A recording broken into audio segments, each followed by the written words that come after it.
안녕하세요. 오천재미 오준식입니다. 여러분들이 애터미 사업을 하는 이유는 아마 제품이 좋고 싸서 소비자로 있다가 비전을 보고 시스템 소득을 만들기 위해서 애터미 사업을 결정하는 경우가 많을 거라고 생각을 합니다. 그런데 이런 생각을 해보죠. 2025년이 지금 끝나가는 시점에서 앞으로의 미래에도 정말 애터미가 잘 될 수 있을까?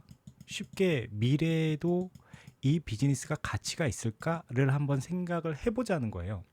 왜냐하면 단순히 우리가 뭐 AI 시대의 로봇은 네트워크 마케팅을 못할 테니까 이건 사람만 할 수 있는 고유 영역이니까 라고만 하기에는 좀 단순하죠. 그래서 실제로 2025년에 이런 시대의 변화를 맞이하는 시점에서 진짜 애터미 미래 가치는 있을까? 괜찮을까? 하는 생각을 해보자는 거예요. 제가 좋아하는 말 중에 이런 말이 있습니다.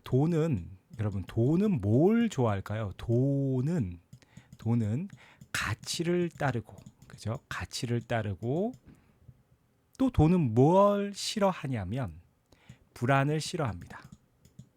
그래서 뭔가 가치 있는 것엔 돈이 모여요. 뭐 테슬라라든가 AI 기술, 엔비디아 같은 이런 곳에 엄청난 돈들이 몰리고 있죠. 또 반대로 불안해지면 돈은 흩어집니다. 예를 들어 뭐 우리나라 요즘에 코스피 4천 넘어가고 있는데 북한에서 미사일 한 방 쏘면 어떻게 될까요? 예, 코스피 지수 떨어지겠죠. 왜냐면 리스크, 돈은 불안한 걸 싫어하기 때문에. 그럼 그런 관점에서 애터미의 미래 가치를 한번 보자는 거예요. 어떤 부분? 가치라는 부분.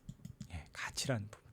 한번 생각해 볼게요. 여러분, 미래의 어떤 가치 있는 것 변화를 생각해 보면 어떤 단어가 제일 먼저 떠오르시나요?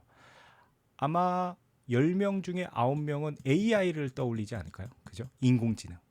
인공지능이 뭐 나와서 인간의 일자리를 대체하고 그런 로봇이 이제 인공지능까지 가지게 돼서 바디를 갖게 되는 거죠. 몸을 갖게 되는 그런 것들을 떠올리실 것 같아요.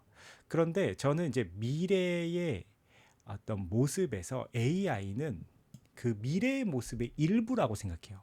무슨 말이냐면 우리가 보통 숲과 숲과 나무가 있다면 어떤 걸 봐야 되죠? 당연히 두 가지를 전부 봐야 됩니다. 그러니까 AI는 미래의 변화 중에 하나의 저는 나무에 해당한다고 봐요. 우리가 애터미의 미래 가치를 정확하게 알려면 미래 전체의 숲에 대해서 생각을 해봐야 된다는 거죠. 그러면 미래라는 그 숲은 어떻게 바뀔까 하는 겁니다. 여러분들이 아마 그 돈을 벌려면 그런 얘기 들어보셨어요. 돈을 따라가면 돈을 벌 수 있대요, 없대요? 돈을 따라간다? 돈을 따라간다? 그럼 돈을 번다? 돈을 못 번다라는 얘기를 많이 들으셨을 겁니다. 그러면 어떻게 돈을 버냐? 돈이 흘러가는 그 길목을 지켜라라는 이야기 한 번쯤은 들어보셨을 거라고 생각을 합니다. 그 말인즉슨 뭐냐? 미래의 흐름, 그죠? 미래의 흐름을 읽고 그곳에 가서 기다려야 된다는 거죠. 그럼 한번 생각을 해보자고요. 자, 과거와 그리고 현재 그리고 앞으로 오는 이 미래의 숲이 어떻게 변할까라는 겁니다. 일단은 한번 생각을 해보죠. 우리가 1960년대를 생각을 해보면 1960년대 뭐 여기 영상을 듣는 분들 중에는 1960년대 생이 계실지도 모르고 그보다 더 전에 태어나신 분들 또는 그 뒤에 태어나신 분들 다양한 연령층이 있겠습니다만 1960년대 초만 하더라도요.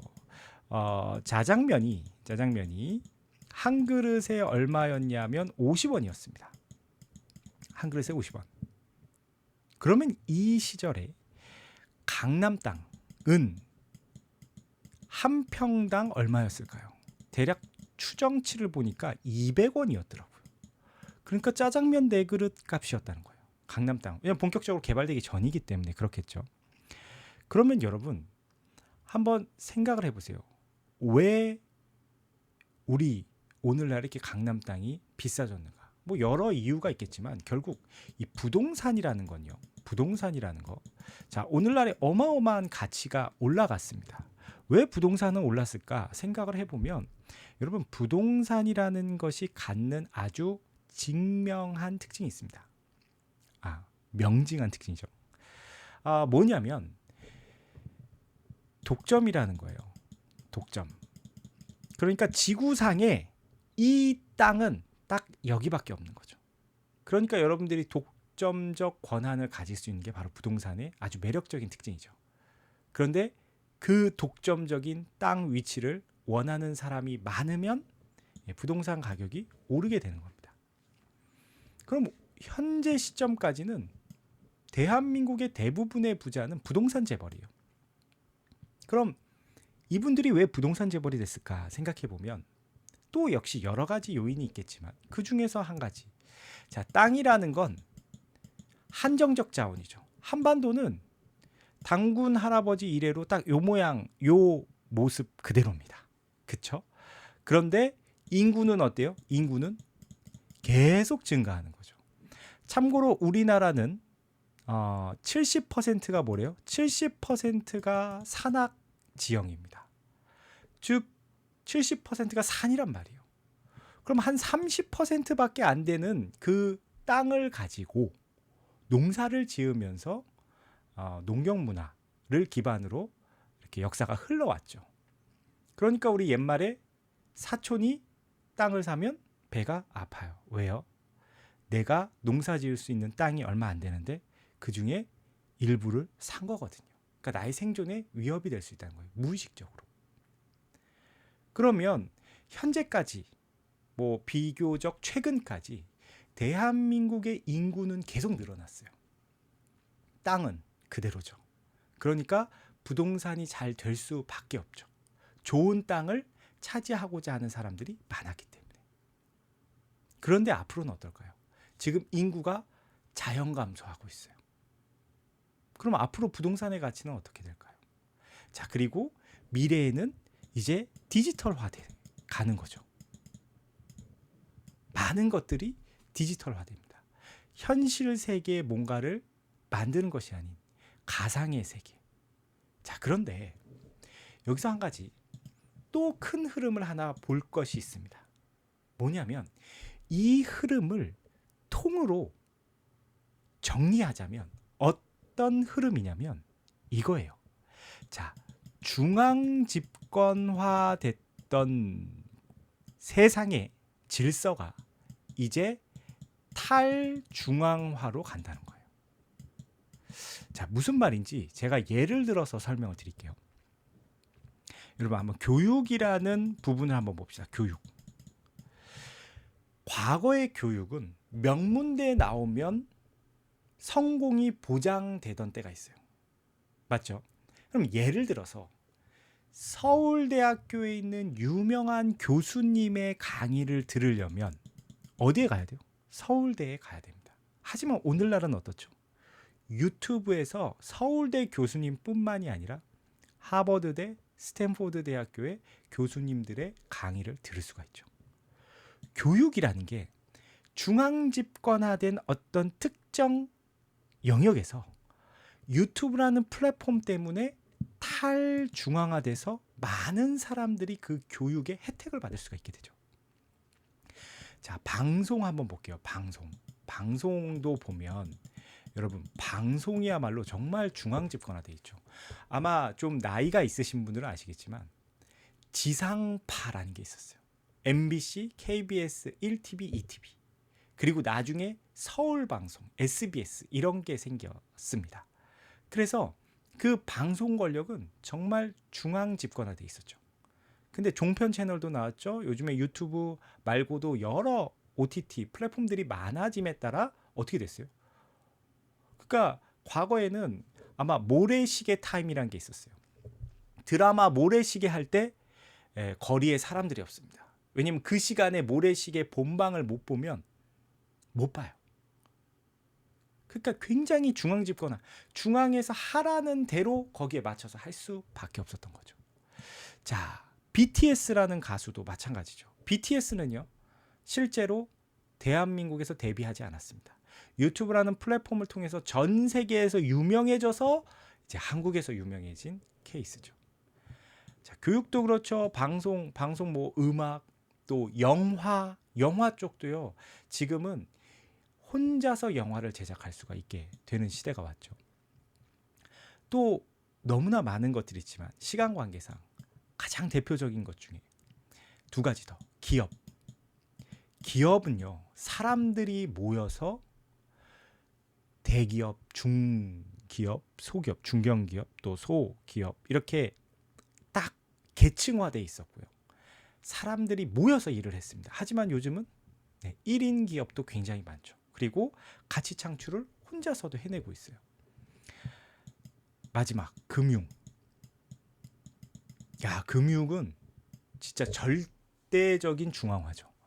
왜냐하면 금융, 여러분 이렇게 생각해 보세요. 돈을 아무나 찍어낼 수 있습니까? 국가의 권력이죠. 금융은. 그런데 여러분 크립토가 뭐예요? 크립토? 암호화폐. 여러분들은 뭐 비트코인이나 여러 코인의 형태로 알고 있을 거예요. 단편적으로. 그럼 모든 걸 그냥 크립토라고 부릅니다. 암호화폐. 암호화폐는요. 개인이 만들 수가 있죠. 그러니까 돈이라는 게 중앙에서 만든다는 그 아주 집권화된 형태의 대표적인 어떤 분야였는데 이것도 이제 개인화된다. 탈중앙화 되고 있다는 겁니다. 그럼 이제 오늘 제가 애터미의 미래 가치에 대해서 얘기를 하고 있으니까 우리는 유통이라는 걸 한번 봅시다. 유통이 중앙 집권화 되어 있는가? 유통은 권력인가? 예, 맞습니다. 예를 들어볼게요. 중국의 진시황 다 들어보셨죠? 최초로 중화를 통일한, 그래서 황제라는 용어를 처음 썼기 때문에 진시황, 시황제라는 거죠. 황제의 시작이라는 겁니다. 근데 이 진시황 때부터 중국이 독점하던 품목이 있어요. 그게 소금입니다. 소금. 진시황이 만리장성 만들었는데 그러려면 돈이 있어야 되잖아요. 세금을 걷어야 되는데 그때 그 소금을 독점한 어마어마한 세금으로 만리장성을 만들 수가 있었습니다. 그러면 소금에 대해서 어떻게 독점했냐? 예를 들어서 내가 소금 장수예요. 누군가에게 한 대박에 소금을 300원에 팔았다고 가정해 볼게요. 그럼 그 중에 세금이 290원. 이런 형태입니다. 더 놀라운 건 중국의 이 소금 전매, 그러니까 독점이 언제 풀렸냐면 2016년에 와서야 풀렸습니다. 진짜 놀랍죠. 그러니까 유통은 권력이죠. 그럼 뭐 중국이니까 뭐 그럴 수 있어라고 생각하는 분들도 계실 거예요. 한국 다르지 않습니다. 여러분 대한민국의 담배 인삼공사 KTNG 맞죠? 뭐예요? 공기업이 담배에 대해서, 인삼에 대해서 이런 유통의 권력을 상당히 쥐고 있죠. 그러면 미래 가치를 생각했을 때 이 유통이 어떻게 된다는 거예요? 탈중앙화 되겠구나 라는 걸 여러분들이 흐름적으로 읽어야 되죠. 그러면 유통의 탈중앙화는 어떤 모습일까? 한번 생각을 해봅시다. 자, 유통이 탈중앙화 된다. 그러면 이 유통이라는 분야만 한번 놓고 보자고요. 세상의 흐름이 어떻게 변하는가. 자, 과거의 유통은 어떤 모습이었냐면 이런 거예요. 제조업체가 있어요. 자, 제조업체가 있으면 여기다 쓸까요? 자, 제조업체가 있어요. 제조업체가 있으면 뭐를 모집해요? 총판. 각 지역별로 총판 있죠. 그리고 총판이 뭐를 모집하죠? 대리점. 대리점 모집합니다. 그리고 대리점이 또 뭘 만들어요? 도소매점. 그죠? 도소매점을 뚫어서 이쪽에다가 납품을 하죠. 그럼 이게 최종적으로 소비자한테 오는 거예요. 이게 다단계 아닙니까? 여러 단계니까. 사실은. 이게 이제 과거의 방식이었다는 거예요. 그러면 오늘날에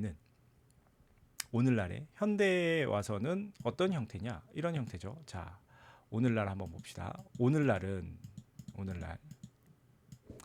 자, 제조업체 똑같이 있습니다. 제조업체. 예, 제조업체. 그럼 이 제조업체의 제품을 누가 유통해요? 예, 플랫폼. 대표적인 온라인 플랫폼 뭐예요? 쿠팡. 그죠? 쿠팡.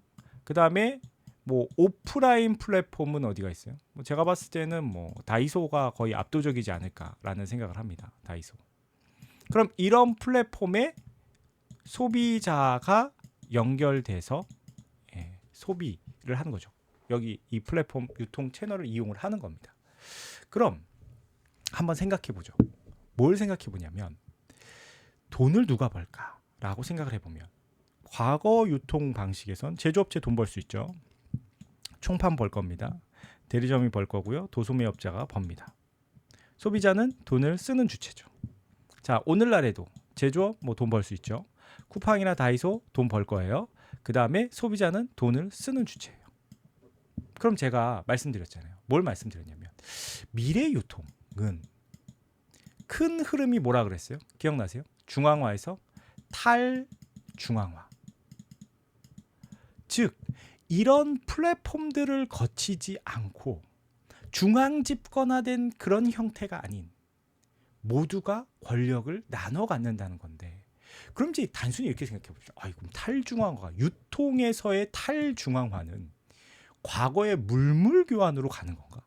나는 집신을 만들고 저 사람은 예를 들어서 복조리를 만들고 저 사람은 쌀을 농사를 짓고 이렇게 해서 서로 물물 교환하면 이 중앙 집권화된 뭔가가 없죠. 통제하는 뭔가 없어. 서로 물물 교환. 근데 지금 와서 그런 시대로 돌아간다. 이건 좀 너무 역발상이죠. 왜냐하면 편한 것에서 불편한 것으로 돌아갈 수는 없어요. 그럼 미래 탈중앙화된 형태의 유통은 뭘까? 이렇게 얘기할 수 있어요. 프로슈머는 프로듀서, 생산하는 사람과 컨슈머, 소비하는 사람이 합쳐진 개념이죠. 프로슈머.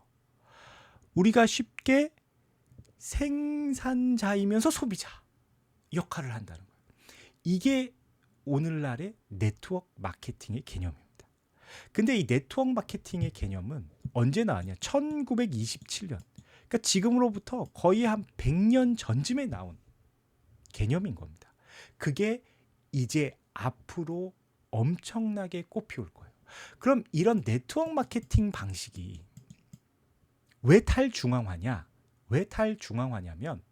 이런 것 때문에 그렇습니다. 자, 제조업체가 똑같이 해요. 자, 애터미를 예를 들어볼게요. 애터미라는 플랫폼에 제조업체가 물건을 납품하는데 일단 애터미는 아무 제조업체 거나 팔지 않습니다. 애터미가 절대 품질, 절대 가격이라는 그 컨셉, 대중명품 컨셉을 가지고 제조업체를 선별해 주죠. 가장 좋은 걸 가장 싸게 팔 수 있는. 그래서 이런 제조업체들의 제품을 애터미를 통해서 어떻게 구매를 하냐? 회원 판매를 합니다. 회원이 일단 돼야 돼요. 애터미에서 제품을 구매하기 위해서. 물론 오늘날에 비회원도 구매를 할 수 있지만 일단 기본적으로 회원되는 걸 추천을 드립니다. 그러면 이 회원들이 또 뭘 모집할 수 있어요? 또 회원을 모집을 할 수가 있다는 거죠. 그러니까 소비의 주체면서 유통의 주체가 될 수 있다는 거예요. 나의 유통망을 가질 수가 있다는 거예요. 그 권력을 나눠 가질 수가 있다는 거죠. 그래서 실제로 보면 자, 여기서 돈을 버는 걸 한번 봅시다. 쿠팡이요. 작년에 아마 24년도 기준으로 22조 정도 매출을 했을 겁니다. 다이소 작년에 약 4조 매출했습니다. 애터미는 2조 4천억 정도 매출을 했어요. 그러면 애터미는 이 돈 중에 35% 이내에서 뭘 지급할 수 있다? 수당이란 걸 지급을 할 수가 있다. 그럼 2조 4천억에 35%면 얼마 정도 될까요? 여러분 뭐 계산이 쉽게 안 되죠. 대략 한 8,200억 정도 되려나? 한 8천억 정도는 될 것 같아요. 예. 정확한 건 여러분이 한번 계산해 보세요. 이 8천억이라는 돈이 작년에 회원들에게 돌아갔다는 거예요. 누군가는 이 돈을 받아갔습니다. 여러분들 대체 얼마나 받아가셨을까요? 네. 그래서 미래의 유통이라는 이 분야가 탈중앙화된다는 건 플랫폼이 독점하는 형태가 아닌 정말 박한길 회장님께서 말씀하셨던 포스트 플랫폼 다음 모델이 놀랍게도 애텀이에요. 네트워크 마케팅이면 다 포스트 플랫폼 아니냐라고 얘기할 수는 있겠지만 사실 제가 분석해 보면 애터미만큼 절대 품질, 절대 가격을 악착같이 맞춰내는 회사는 사실상 너무 어렵다. 예. 그래서 저는 사실 미래의 유통은 네트워크 마케팅이라고 얘기하는 것보다는 애터미가 가장 걸맞다고 생각을 합니다. 그래서 사업자 분들은 당연히 이 미래의 가치에 대해서 정확하게 정립을 하시고 이걸 얼마나 잘 여러분들 걸로 만들어서 주변 사람들에게 전달할 것인가. 이게 아마 숙제가 될 거예요. 그래서 오늘 내용을 총정리하자면 결국 세상의 거대한 흐름. 왜? 돈은 가치를 따르니까. 돈이 그쪽으로 가게 될 거라는 거예요. 그런 흐름으로 가게 될 건데 그 흐름을 읽는데 거대한 숲이라는 관점에서 보면 중앙화됐던 것이 탈중앙화로 갈 수밖에 없다. 그런 변화들이 곳곳에서 일어나고 있는데 유통이라는 분야에서도 탈중앙화의 움직임이 나올 거고 그에 따라서 정말 소비자가 다시 유통의 주체가 될 수 있는 네트워크 마케팅이 각광받을 거다. 근데 그 중에서도 정말 절대 품질, 절대 가격이라는 원칙을 지키면서 소비자가 이익이 되는 단순히 돈 벌기 위해서 비싼 제품을 사는 게 아니야. 소비 자체가 이익이라는 이 애텀이라는 기업의 가치는 더 높아질 수밖에 없다. 그러면 여러분들이 무엇을 준비해야 하는가? 이런 비전을 명확하게 인지하고 시대의 흐름을 읽으면서 이 가치를 주변 사람들에게 믿음을 갖고 전달을 하셔야 된다는 겁니다. 네, 오늘 오래간만에 콘텐츠 만들어서 여러분들께 최근 몇 년간 정리됐던 저의 생각을 공유해 봤는데 공감되신다면 다른 분들에게도 많이 알려주시고요. 여러분들 어떤 미래를 보시고 지금 당장의 어려움들을 잘 이겨내시길 바라겠습니다. 끝까지 들어주셔서 감사드립니다. 감사합니다.